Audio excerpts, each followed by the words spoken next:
Olá, seres do submundo. Como estão hoje? Têm tido ótimos pesadelos? Eu espero que vocês tenham gostado da história de Natal. E nessa semana, pelo menos até o Natal, teremos mais algumas. Mas, deixo vocês hoje com mais uma história de Natal. Eu sou o Bruno Lima e esse é o Submundo Terror.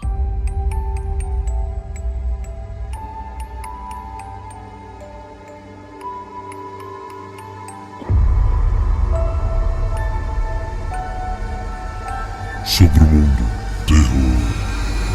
Natal.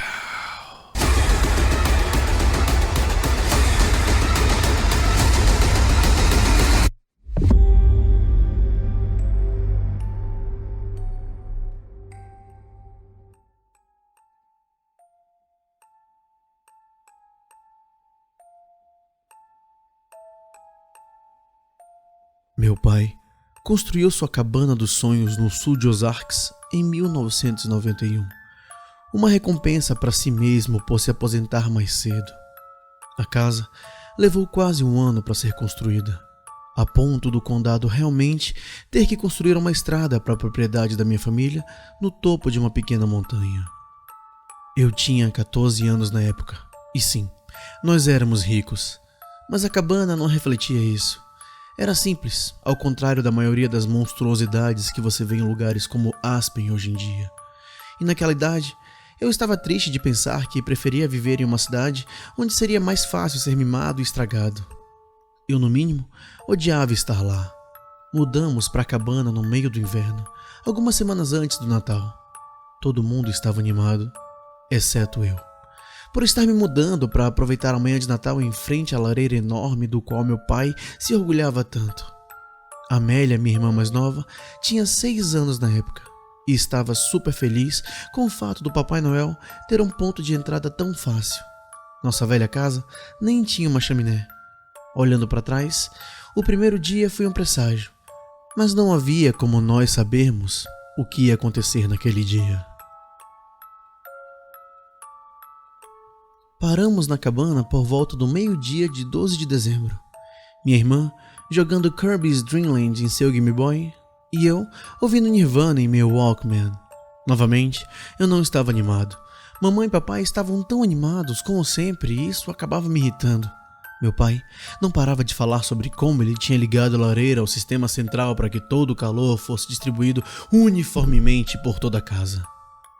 Todos nós começamos a descarregar o que tínhamos na traseira do Bronco. Todo o resto tendo sido removido com um grande custo alguns dias antes. O rosto irritantemente feliz de meu pai se transformou em uma leve carranca quando ele abriu a porta da frente com o ombro. Parece que os responsáveis pela mudança não se importaram muito com o tapete novo, ele disse sarcasticamente.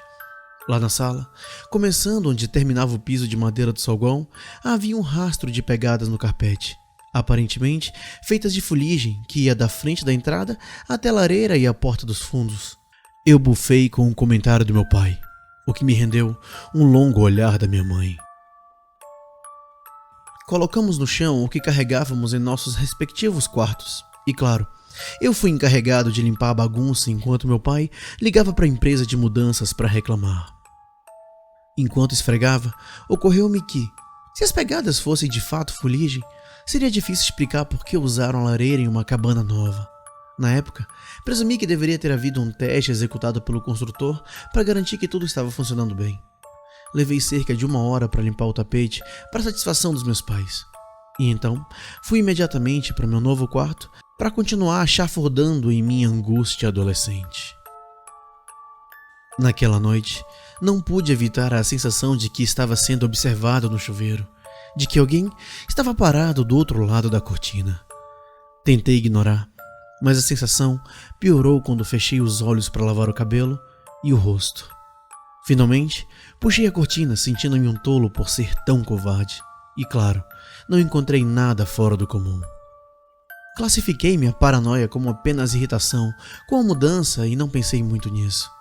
Eu não tive outro encontro estranho por vários dias, mas cerca de 1 semana depois, eu comecei a sentir uma vibração de stalker no chuveiro. Amélia deixou minha mãe e eu sabermos sobre sua nova amiga na mesa do café da manhã. Como todos dormiram na noite passada, minha mãe perguntou, tentando superar meu desdém solene. Bem, eu respondi com a boca cheia de ovos mexidos. Minha irmã disse que tinha brincado com um homem atrás das cortinas. Ela falou que disse a ele que estaria em apuros se continuasse sujando o tapete. Oh, isso é maravilhoso, querida, disse minha mãe. Que bom que você faz um amigo. Diga a eles que agradeci por não deixarem mais manchas no tapete. Fiquei azedo ao ouvir minha mãe dar atenção para minha irmã enquanto eu estava me isolando. Mamãe continuou bebendo seu café e lendo o jornal que papai pagou a mais para entregar naquela região. Não havia medo na voz da minha irmã, e nenhum de nós, nem remotamente, considerou a possibilidade de que seu novo amigo fosse algo mais do que imaginaria. Mais tarde naquele dia, eu estava levando algumas roupas dobradas para o quarto da minha irmã. Guardei na gaveta dela, me virei para sair e os vi. 2 pegadas de carvão sobre a cortina da janela, como se alguém tivesse ali escondido. Inicialmente, eu os ignorei como sobras da equipe de mudança, assim como todos os outros. Eu os ignorei. Deixe minha mãe limpá-los, eu refleti para mim mesmo. Mas isso continuava me incomodando. Eu ajudei a Amélia a se acomodar em seu quarto e os teria notado. Eles não estavam lá antes. Ainda não sei porquê, mas nunca contei a meus pais sobre eles. No final das contas, voltei para limpá-los e continuei. Amélia certamente os tinha feito como parte do seu relacionamento com sua nova amiga. Naquela noite, 23 de dezembro, tive problemas para dormir. A sensação de que estava sendo observado havia retornado logo após a descoberta no quarto de Amélia. E eu não conseguia me livrar de jeito nenhum dela. Eu não tinha admitido para mim ainda, mas uma parte microscópica da minha imaginação começou a suspeitar que algo estava errado. Aos 14 anos, eu ainda não tinha acabado com meu medo de fantasmas. Fiquei olhando para o outro lado da sala, para o fundo do meu armário aberto, meio que esperava que alguém estivesse ali, seus sapatos cobertos de poeira preta. Senti vergonha por estar com medo, mas, finalmente, adormeci por volta da meia-noite. Ainda não consigo lembrar o que me acordou. Só sei que meus lençóis estavam úmidos de suor quando acordei. Senti de novo que estava sendo observado e comecei a vasculhar o quarto escuro com minha visão embaçada de recém-acordado. Segui minhas cortinas até o chão. Foi então que eu ouvi pés pretos e sujos saindo debaixo delas. Eu pulei um pouco, então esfreguei meus olhos e olhei para trás. Não havia sapatos, mas a cortina se movia levemente. Olhei para a porta do meu armário, que estava fechada, sem fazer nenhum barulho. Agachando-me, puxei meus cobertores sobre minha cabeça, sabendo que se eu os puxasse para baixo, algo estaria lá, sentado no final da minha cama. Depois de um tempo, tentei dormir, mas essa noite eu não consegui. Claro, fui culpado no dia seguinte pelos rastros sujos indo para o meu quarto. Eles começavam e terminavam em frente à nossa lareira, assim como da primeira vez, mas claramente levavam ao armário do meu quarto e voltavam. Meus pais me deram um grande discurso sobre como eu precisava aceitar minhas novas circunstâncias e começar a tratar a todos e tudo com muito mais respeito. Eu não tinha energia para lutar com eles. Tudo que eu conseguia pensar eram as pegadas e a coisa que tinha passado a noite comigo. Eu apenas revirei os olhos e aceitei a minha punição. Ele disse para eu limpar as pegadas e que ficaria sem o Walkman até que eu me endireitasse. Não era como se eles fossem acreditar em mim, então por que dizer alguma coisa? Eu esfreguei os carpetes naquele dia em transe, lembrando o que Amélia disse alguns dias antes no café da manhã. Meus pensamentos corriam atrás de explicações racionais, mas continuei chegando a esse estranho amálgama de fantasmas e Papai Noel. Apesar de tudo o que estava acontecendo, eu ainda estava pensando na manhã de Natal, como qualquer pessoa daquela idade. No entanto, quando terminei a limpeza, me resignei a tentar resolver o que estava acontecendo. Eu começaria com a minha irmã. Naquela noite, depois do jantar quase silencioso, fui ao quarto de Amélia fazer algumas perguntas gentis. Ao contornar o batente da porta, encontrei-a olhando para a abertura do teto. O chão ao redor de sua cama estava coberto com o jornal da manhã. "Para que serve tudo isso?" Eu perguntei, tentando manter a calma apesar de já saber a resposta. Pro homem que gosta de se esconder nas cortinas, ela quase sussurrou. Eu disse a ele que manteria o chão limpo. Ele não gosta de deixar rastros porque tem medo que eu tenha de ir embora se a mamãe e o papai descobrirem sobre ele. Eu disse que se fizesse isso por ele, ele me levaria para visitar sua casa. Ele disse que há muitas outras crianças lá com quem eu poderia brincar. Tudo isso ela disse com naturalidade, como se ela e o homem fossem amigos há anos. Quase perdi a pouca calma que me restava, arregalando os olhos e abrindo a boca para desprezá-la por ser tão ingênua, mas me contive, resolvendo tentar resolver o mistério sozinho, sem envergonhar uma criança de 6 anos. Por mais terrível que fosse, decidi usar minha irmã como isca, para pegar quem ou o que quer que fosse que estivesse deixando as malditas pegadas no tapete, e possivelmente planejando um sequestro. Tudo bem, comecei. Certifique-se de dizer à mamãe e ao papai que todo o jornal é para as aquarelas ou algo assim. Assim, eles não suspeitarão. Eu vou, ela respondeu com entusiasmo. Graças a Deus, Amélia tinha 6 anos e não precisava de muitas explicações. Deixei o quarto dela com uma curiosidade aterrorizada, imaginando que a véspera de Natal reservaria. Pelo que pareceu ser a 100ª vez, fiquei deitada na cama, incapaz de adormecer. Observei meu relógio marcar segundos, minutos, horas. Eu sabia que se alguma coisa realmente chegasse ao quarto de Amélia, eu ouviria um papel amassado. Eu também sabia que Amélia estaria acordada, desesperada, não apenas para que seu novo amigo aparecesse, mas também pelo som dos sinos de trenó. Assim que comecei a pescar, por volta de 1 da manhã, ouvi o som de um jornal farfalhando. Eu acordei naquele limiar entre o sono e despertar e estava com pressa demais para ficar quieto. Eu caí no chão com um baque e imediatamente ouvi minha irmã choramingar do outro lado do corredor. Por favor, não vá, não, volte! Ela chorou. Corri para fora do meu quarto. Meus instintos de irmão mais velho estavam a todo vapor. Eu cheguei no corredor, bem a ponto de ser interrompido no meu caminho. Uma silhueta alta e esguia estava no final da sala de estar do corredor. A coisa, talvez um homem, era tão alta que se curvando-se no teto usando seus braços longos e finos para se apoiar nas paredes. O brilho lunar que entrava pela claraboia era apenas o suficiente para me mostrar que era uniformemente pálido, quase branco como papel, e usava uma roupa, um terno com uma gravata vermelha. Eu encarei o que deveria ser seu rosto por muito tempo. Sua falta de características era um pouco desorientadora. Ele parecia não ter nada no lugar dos olhos, mas parecia ter entrâncias, como se antes houvesse órbitas, mas a pele foi esticada sobre elas. Pensei ter visto uma pequena fenda que deveria ser uma boca. Comecei a notar que seu corpo parecia fino, quase bidimensional. E então, ele se moveu. Eu engasguei enquanto ele se movia com um movimento não natural, como se suas juntas fossem o resultado de ser dobrado e dobrado em uma caixa, usando seus braços anormalmente desengonçados para se equilibrar no chão e cambalear para a sala de estar. Por um momento, pensei em voltar para o meu quarto, mas tinha ido longe demais. Reuni a pouca coragem que tinha e avancei em direção à sala de estar, chegando no final do corredor.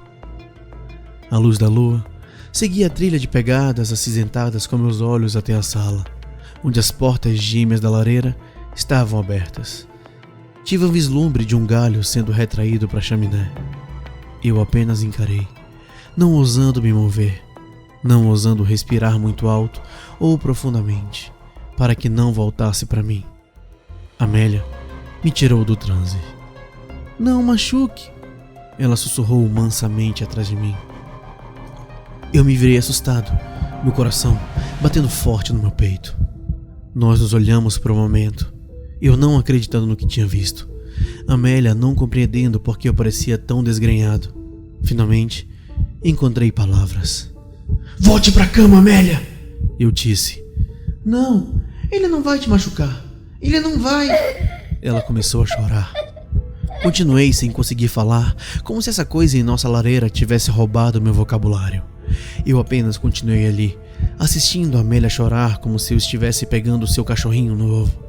Na minha cabeça, eu estava correndo, tentando pensar em opções. Peguei Amélia pela mão e fui até o armário do corredor buscar a lanterna do meu pai.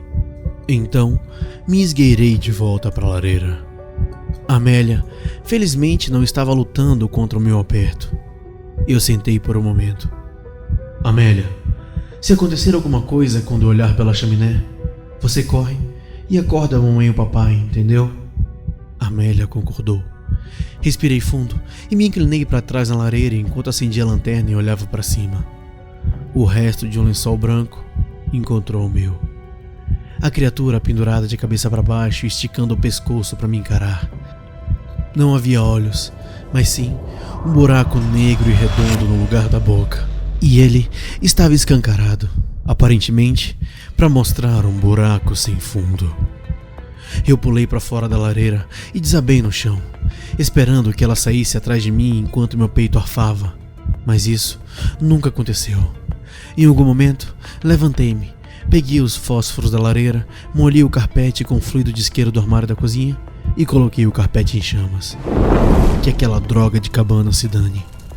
Amélia e eu nunca contamos a nossos pais o que aconteceu.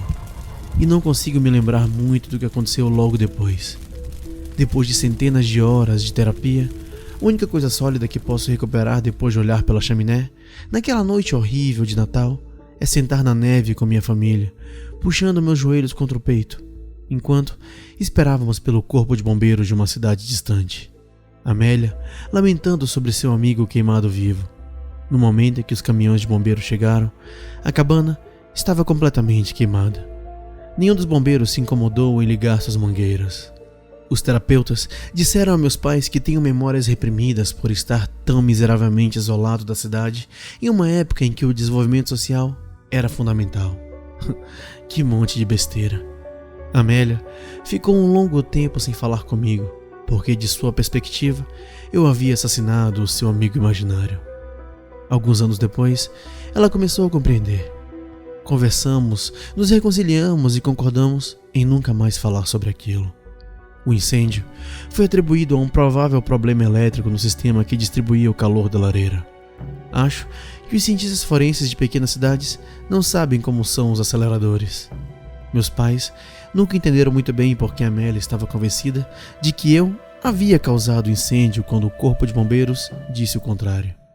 Isso nos deixou tensos por um tempo, mas eventualmente eu acho que eles apenas deixaram passar como a imaginação vívida de Amélia.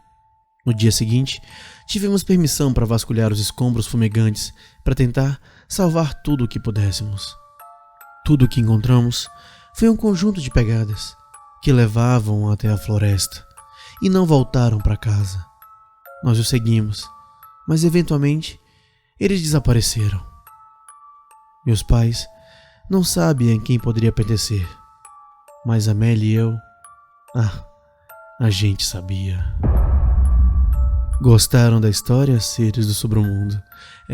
Essa história mistura algumas outras, então eu espero que vocês tenham reconhecido quem foi o personagem. E assim, é uma história tranquila, é uma história de Natal, e eu espero que todo mundo tenha gostado. Se você gosta do podcast, pense em apoiar. Você pode apoiar a gente no PicPay, no Patreon, no Catarse. E lembrando, você tem acesso ao grupo dos patrões, um episódio a mais por semana só para os patrões, e também fica sabendo de novidades e coisas exclusivas antes de todo mundo. Por exemplo, os patrões ali, eles estão com uma coisa há mais de 6 meses que eu já deveria ter divulgado para vocês. Mas eu vou esperar mais um pouco. Quem sabe não sai no começo do ano que vem. Espero que tenham gostado. Boa noite e bons pesadelos.